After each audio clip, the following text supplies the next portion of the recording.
안녕하세요. 목요일 아침입니다.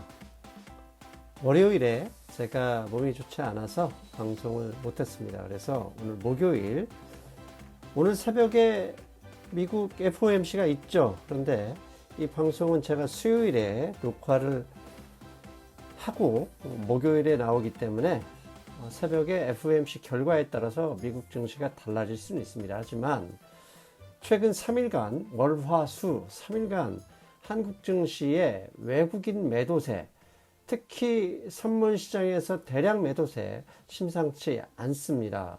그래서 오늘 방송의 제목, 계속되는 외국인 매도, 증시 최대 약재는 바로 이것이다. 그 제목으로 준비를 했습니다. 증시, 우리가 생각하지 못하는 악재가 기다리고 있는 것은 아닐까. 그것 때문에 외국인이 현물과 선물 가리지 않고 동시에 양매도하는 전략을 가지고 나왔을 수도 있다. 이런 생각을 해서 방송을 준비했습니다. 먼저 코스피보다는 최근 코스닥 지수의 하락률이 높습니다. 동그라미 친 부분, 오늘은 에코프로 형제가 2차 전지 종목들과 함께 강세였기 때문에 저렇게 아랫꼬리를 내렸습니다. 하지만 지난 월화수 3일간 코스닥 웬만한 중소형주들 거의 10% 가까운 하락률을 보였죠. 거의 매수세가 보이지 않는 좀 답답한 흐름입니다.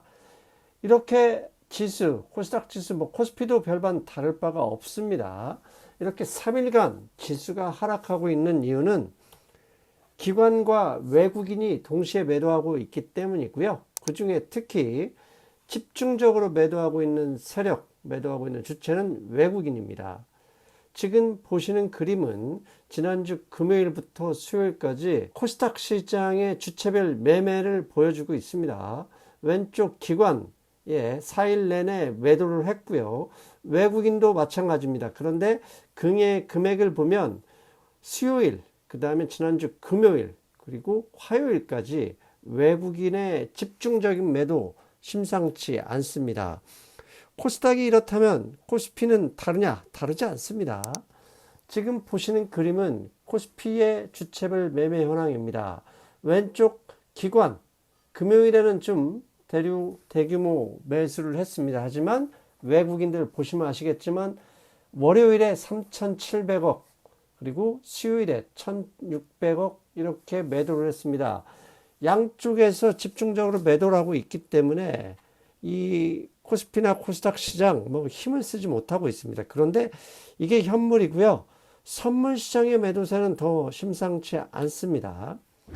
지난 3일간 코스피 지수 선물에서 외국인들은 월요일에 약 12,000계약, 화요일에 1만 계약, 그리고 수요일에 4,300계약, 엄청난 매도세입니다. 이게 금액으로 하면 3일간 약 3조 원이 넘는 금액을 매도하고 있다는 얘기입니다. 현물에서 매도하고 선물 시장에서 집중 매도하는 외국인들, 이렇게 매도를 하니 지수가 버틸 재간이 없습니다. 그렇다면 3일간 왜 외국인이 집중적으로 선물과 현물을 매도하고 있을까? 이 이유를 생각해 봐야죠. 그 이유를 찾아낸다면 그나마 원인을 알면 병을 고칠 수 있듯이 이유를 알면 그나마 대응할 수 있잖아요. 한국 증시 연말에 대주주 10억 한도 문제, 강남 아파트 전셋값도 안 되는 돈에 대주주로 엮어서 과세, 일종의 중과세를 하기 때문에 그러니까 큰 손들이 주가를 좀 리드를 해야 되죠. 그런데 이들이 전혀 움직이지 않고 미리 팔고 있는 문제와 함께 증시와 지금 완전히 멈춰 있습니다. 그렇다면 외국인 선현물은 대주주 10억 한도 문제와는 전혀 관련이 없죠. 그렇다면 이런 문제가 아닌 다른 문제가 있는 것은 아닐까 추정을 해봤습니다. 오늘 새벽 CNBC에서 보도한 건데요. 한국 시간으로 새벽 4시쯤에 올라온 뉴스입니다.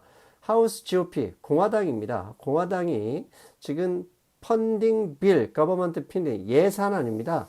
미국의 회계연도는 10월 1일부터 9월 30일까지입니다. 그래서 2023년도 미국 정부 회계연도는 9월 30일 날 끝나요. 그렇다면 정부가 돈을 쓰려면 의회에서 예산안을 통과시켜줘야 되는데 지금 예산안이 합의가 전혀 되지 않고 있습니다. 특히 오늘 새벽에는 공화당의 이제 공화당이 다수당이기 때문에 하원에서 합의를 해줘야 상원에서 통과할 수 있는데 공화당 의원총회가 열리기로 했었어요. 그런데 취소가 돼 버렸습니다. 한마디로 공화당 강경파가 바이든 대통령 및 민주당 정부와 협상하지 않겠다. 자기들이 원하는 모든 한 예산 축소해야 된다. 이렇게 강하게 나가고 있어요. 그러다 보니까 점점점 연방정부 셧다운이 가시화되는 것은 아닐까 이런 뉴스가 나오고 있어요. 한국 시간으로 수요일, 지금 미국 시간으로 새벽 4시 23분이면 한국 시간으로는 아마 수요일 오후 5시에 나온 뉴스입니다. 수요일 오후 5시에 나온 뉴스, CNN 뉴스인데요. 이렇게 나와 있어요. 리퍼블리칸 파티, 공화당인 인파이팅, 내부적인 충돌 문제로 is driving America toward a government shut. 즉, 공화당 내부 협상이 전혀 안 되고 있는 건 상황을 감안하면, 결국 9월 30일 연방정부 셧다운 가능성이 있다. 그쪽으로 향하고 있다. 이렇게 CNN이 발표했고요. 뉴스가 나왔고요. MBC 뉴스도 거의 비슷한 뉴스입니다. Some call a shutdown inevitable. 즉, 미국 연방정부 셧다운, 이거 불가피하다. 이런 뉴스가 나오고 있어요. 왜? 공화당이 합의해주지 않고 있거든요. 그러다 보니까 한국 시간으로 화요일 밤 11시에 미국 옐렌 재무장관도 CNBC에 나와서 다시 한번 정부 셧다운 오면 안 된다. 경제 모멘텀 위험에 빠뜨릴 것이다. 이렇게 지금 걱정하기 시작했습니다. 그런데 중요한 건 미국은 이미 대선 국면에 접어들었어요. 공화당 대선 후보는 트럼프 후보가 확실해졌잖아요. 거의 다. 그리고 이미 트럼프 후보는 바이든 현 대통령의 지지율을 넘어서고 있습니다. 그런데 셧다운이 트럼프 후보의 대선 전략일 수도 있다. 이런 추정이 나오고 있습니다. 왜냐하면 현재 민주당과의 예산안 협상에 합의를 하면 안 된다고 주도하고 있는 게 공화당 강경파인데 공화당 강경파는 트럼프와 연결되어 있습니다. 공화당 강경파, 트럼프와 연결되어 있는 공화당 강경파가 협상 배제를 강하게 요구하고 있고요. 만약에 연방정부 셧다운이 발생을 했다 그러면 모든 책임은 현 정부에 돌아갑니다. 과거 대선 국면에서 이 셧다운이 여러 번 있었죠. 지난 트럼프 대통령 때도 마찬가지죠. 과거 사례를 감안해도 대선을 앞두고 셧다운을 감행하는 그런 적이 있었는데 그렇게 셧다운이 발생하면 현 정부 책임이 돌아가거든요. 그러면 결국은 현 정부 책임으로 돌아간다는 얘기는 반대로 도전하는 트럼프에게는 유리할 수 있다는 얘기입니다.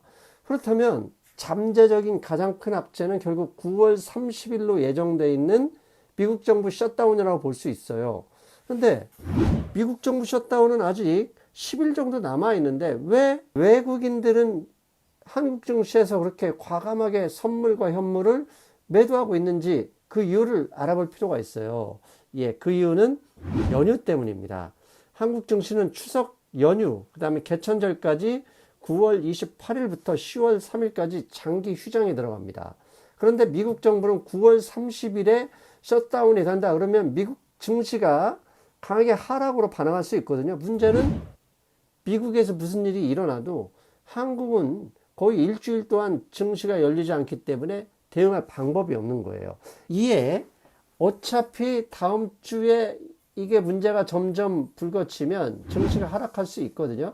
그 불확실성이 있기 때문에 불확실성에 대비한 외국인 투자자들의 적극적인 선물 해증 전략이다. 이렇게밖에 볼 수가 없습니다. 참 답답한 상황이죠. 그런데 한국은 앞에서 말씀드렸죠. 10억 대주주 과세 문제도 걸려 있어요. 그런데 이 문제에 미국에서 셧다운까지 발생했다? 답이 없죠.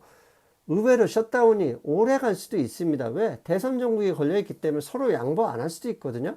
그러면 계속 길게 간다. 그러면 증시가 강하게 하락하게 반응할 수도 있고요. 그 하락 반응에 의해서 정치인들이 어쩔 수 없이 그 명분에 밀려서 합의할 수 있는 상황까지 벌어진다. 그러면 한국 증시 답답합니다. 그나마 다행스러운 건 외국인들이 월화수 3일 적극적으로 선물 매도를 통해서 다음 주 한국 증시 휴장할 때를 대비해서 미리 선물 매도를 쳤다면 이제 목요일부터는 FOMC 결과에 따라 조금씩 달라질 수는 있습니다. 하지만 셧다운 가능성이 앞에 보여드린 미국 언론 기사들을 보면 셧다운이 상당히 가능성이 높아지고 있어요. 그렇다면 불확실성 존재할 수 있고, 이 불확실성이 있다 그러면 종목, 그 어떤 종목도 시장을 이길 수가 없는 것이죠. 지난주 제가 바이오다인 방송을 2개나 준비했는데 시장이 하락하면서 뭐 변명하자면 종목도 그 하락에 걸려서 꼼짝 못하고 있습니다. 약 30% 가까운 하락률을 보이고 있는데요.